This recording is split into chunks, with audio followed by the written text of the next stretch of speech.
Have you ever been scrolling your feed, you see a political fight blow up, and you just think, okay, hold on, what is actually going on here? Yeah, it happens all the time.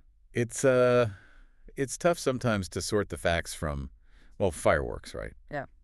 Especially when the claims get really bold and the language is, let's say, raw. Definitely unfiltered. So today, we're diving right into one of those moments. We're going to try and cut through that noise and understand a recent, very public, very charged clash. Our deep dive today is unpacking this, well, high-stakes verbal brawl between California Governor Gavin Newsom and former President Donald Trump. Right. And it's specifically focused on some pretty provocative claims about housing development out in California. Mm-hmm. We're pulling this straight from excerpts from Newsom rejects Trump's housing claims as lie. So, I mean, right there in the title, this isn't just a disagreement. It's about truth, basically. Yeah, the language signals that immediately. So our mission for you listening is to really break down the specific things that were claimed, then the equally strong pushback. The rebuttals. Yeah, exactly. And maybe more importantly, what this whole thing tells us about how information and authority and even just how people see things get fought over in politics. How the game is played, essentially. Right. We're going to break down the layers so you can hopefully get the core issues pretty quickly, understand the tactics, and kind of see past the headlines. Uh-huh. Okay, so let's unpack this. Where did it all start? Well, like a lot of these things now, it kicked off on social media. Of course. Former President Trump posted this pretty specific accusation aimed at Governor Newsom. The main claim was that California was, and I'm quoting here, in the final stages of approval to build low-income housing. Okay. But not just anywhere specifically in parts of the Pacific Palisades that had, recently been hit hard by wildfires. Wow. Okay. That's a very specific and, I mean, let's be real, an incredibly charged claim, isn't it? Oh, absolutely. What's fascinating there is just the boldness and the strategic choice of where. Housing development is already, a super sensitive local thing. Right. Especially somewhere like the Pacific Palisades. High property values, lots of community input, that kind of thing. But then to tie low-income housing specifically to areas just hit by wildfires, that feels designed, to get an immediate, almost gut reaction. Yeah. It plays on fears about recovery, property values, maybe changing the neighborhood. It just instantly ramps up the political heat for people living there and anyone watching. It's not just policy, it's emotional. And it wasn't just the housing, right? Trump also threw in other claims. He said Newsom had failed to accept water from the Pacific Northwest, kind of painting this picture of, I guess, bad resource management. Another sensitive topic for California. Yeah, and he even suggested, get this, that federal authorities had issued permits ahead of state approval for these supposed housing projects. It really sounds like he's questioning the state's authority on, well, multiple levels. Exactly. These aren't small digs. They're broad, and they seem fundamentally aimed at challenging how California is run. Accusing the governor of refusing water when water is such a huge deal there, or saying the feds somehow leapfrogged the state on permits, I mean, these are direct hits. Yeah. They question the state's power, its competence, its basic jurisdiction. It feels like a full-on attempt to undermine trust in the state government by hitting these really fundamental points. So with claims that direct and, frankly, that specific, how did Governor Newsom's office react? I'm guessing they didn't exactly take it lying down. Oh, definitely not. The reaction was fast and it was strong. It was clear they weren't letting these claims just sit there. The source says Newsom's office strongly denied everything. They called the claims all IE. All caps in the source, actually. Wow, all IE in all caps. Yeah, and even went further, calling them a straight-up lie. So this isn't your usual political spin like, oh, that's a mischaracterization. This is flat-out calling it a deliberate falsehood right from the start. That language, though, calling something a IE, I mean, that really ups the ante, doesn't it? What's the strategic thinking behind such a direct, almost aggressive denial in politics like this? That's a really important point. If we look at the bigger picture, using a word like LIE, especially in an official response, that's significant. Yeah. It's not just saying we disagree, it's accusing the other side of intentionally misleading people. It immediately turns it from a policy argument into, like, an information war. Right, credibility is on the line. Totally. For you, the listener, it grabs your attention because it suggests someone is trying to deceive the public on purpose.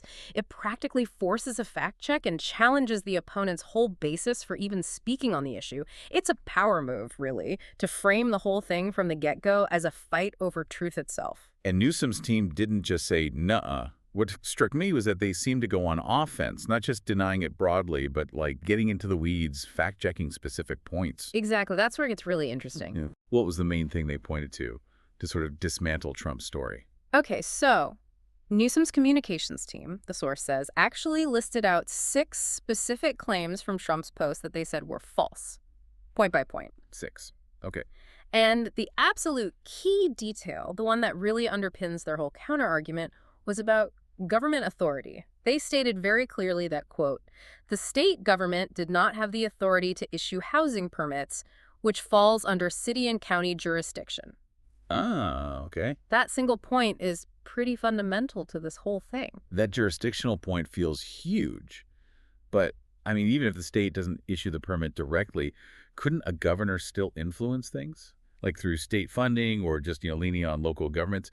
Is it really that cut and dry in people's minds? That's a fantastic question because it gets right to how these kinds of claims can work or maybe confuse. So Trump's core claim, suggesting the state was about to approve specific permits in a specific place, it just fundamentally misunderstands or maybe deliberately ignores how development approvals actually happen. Sure. A governor can push for policies, dangle funding, maybe even apply pressure, but the actual issuing of a permit, the zoning changes, the building approvals, that's almost always down to the local city or county government. Mm-hmm. So for you listening, when someone claims the state was in the final stages of approval for specific local permits, well, that's just not how the system works. It's a crucial detail that often gets lost, but it's basic government structure, Yeah, who does what?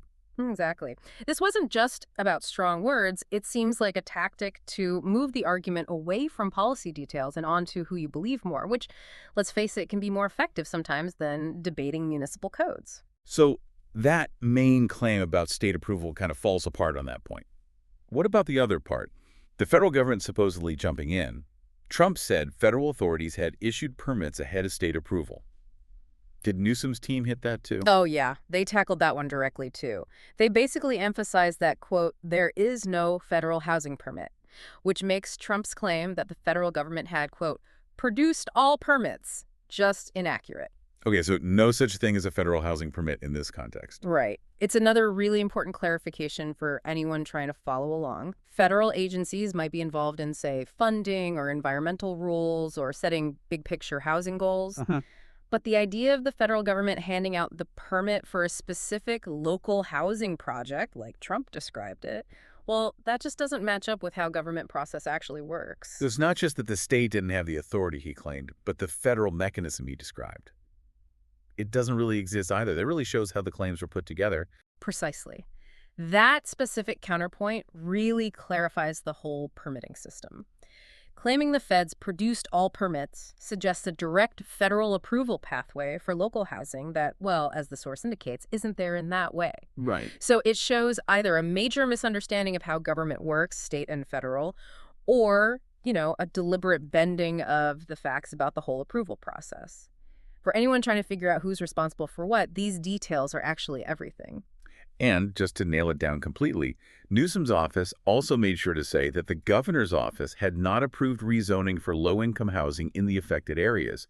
So they were really covering all the bases in their denial. Yeah, that detail adds another layer. Rezoning is like step one, right? Deciding what can even be built where. So by saying explicitly the governor's office hadn't okayed any rezoning for that kind of housing in those specific, very sensitive spots, they weren't just refuting the permit claim, but also the step that would have had to come before any permits. It just further underlines the factual problems with the original claims. But, okay, moving beyond just the facts and the rebuttals, the actual way they responded, the rhetoric, it was pretty intense. It really was. Newsom's official response included some incredibly personal and aggressive lines.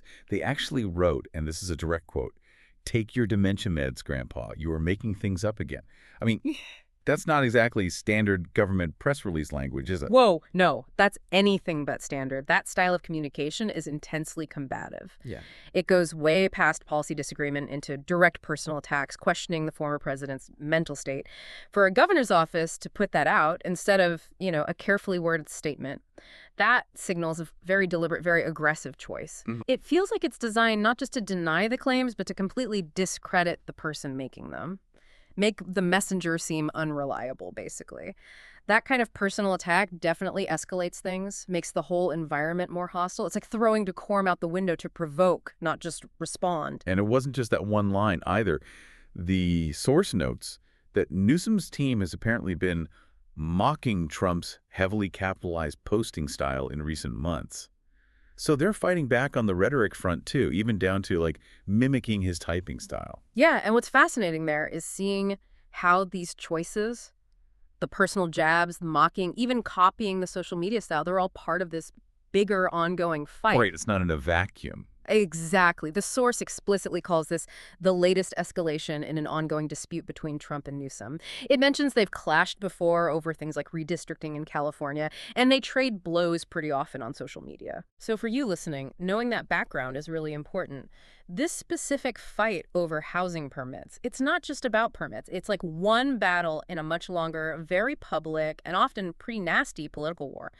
Both sides are using everything. They've got facts, sure, but also personal insults, mockery to try and win points and control the story in this rivalry that's really grabbing national attention. Okay, so let's just quickly recap what we've sort of pulled apart here.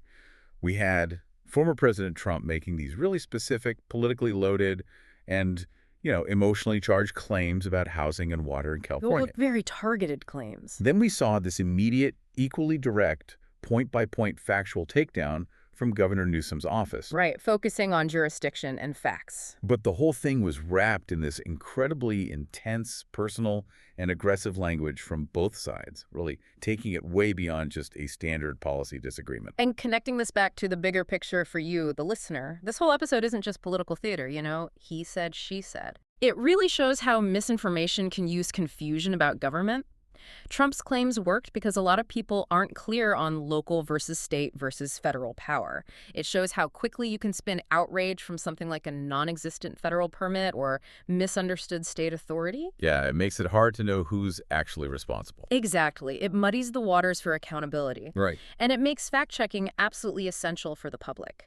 So beyond the drama, understanding those tiny details like who actually issues housing permits, or if a federal housing permit is even a real thing in that situation, that's what's crucial for really understanding these debates. It shows how easily the political noise can drown out those basic facts, but those facts are what actually determine if the claims hold any water. That's so true. It's not just about, who won the argument online. It's kind of a crash course in how information gets twisted and why it's so important for all of us, for you listening, to look past the flashy headlines. So maybe something to think about. The next time you see claims flying back and forth, especially in these really heated moments, what specific details would you want to check? How does knowing about, say, government jurisdiction or whether a permit actually exists change how you hear those statements? That's the key question. We really encourage you to always dig for those verifiable facts behind the shouting. It honestly makes all the difference in figuring out what's really going on.